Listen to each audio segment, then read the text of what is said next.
Are you considering stepping into the great unknown and starting your own business? Congratulations, as you join the ranks of those who work 24/7 so they no longer have to work 40 hours a week. I'm Lisa London, a CPA known around the world as the accountant beside you and the author of the #1 Amazon bestseller, Banish Your Bookkeeping Nightmares, the go-to guide for the self-employed to save money, reduce frustration, and satisfy the IRS. And I'd like to share with you 5 things you need to know about IRS regulations and being self-employed. First, your legal structure will determine which IRS tax form you will file and what the deadline is. As a sole proprietorship, you will fill out the Form 1040 like you do now, but a Schedule C, which is due around April 15th. But if you file as a subchapter S Corp or an LLC or a partnership, you're going to be taxed as if you were a sole proprietor, but you'll have to fill out your tax forms a month earlier.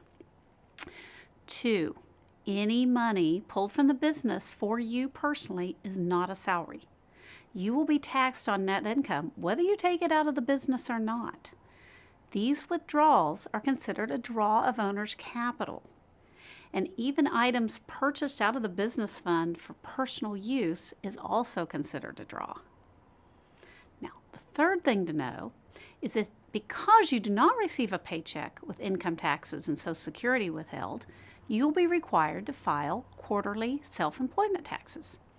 Being self-employed, you're both the employer and the employee. So you have to pay both the employer's share of the Social Security and Medicare plus the employee share. This means instead of 7.65%, you're paying 15.3%.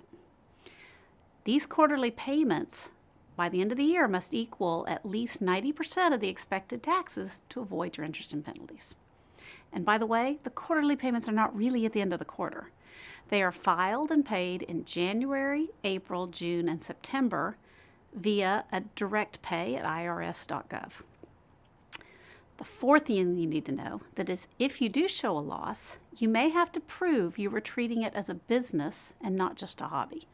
There are 11 different questions the IRS considers when it's trying to be certain you are taking your business seriously and not just trying to avoid taxes.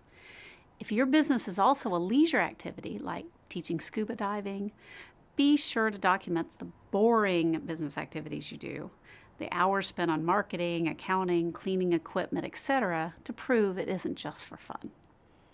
And that leads me to the 5th item, documentation. It's the key to the ability to deduct your expenses. I recommend using technology to document and track income and expenses any chance you get. There are great apps out there for your phone that track mileage, like Mileage IQ or QuickBooks Self-Employed. You can also use your phone to keep track of your business receipts. Write the business purpose on the receipt as soon as you get them, take a picture of it, and save that digital file to your computer. Voila, you have your documentation. You can also tie your bank account, credit cards, e-commerce accounts to your accounting system so it automatically downloads. This saves data entry time, and you also have the most updated information available. So for step-by-step instructions in filling out the IRS forms, details on what expenses go into each line item, a system to organize your office, and much, much more, please check out my book, Banish Your Bookkeeping Nightmares, the go-to guide for the self-employed to save money, reduce frustrations, and satisfy the IRS.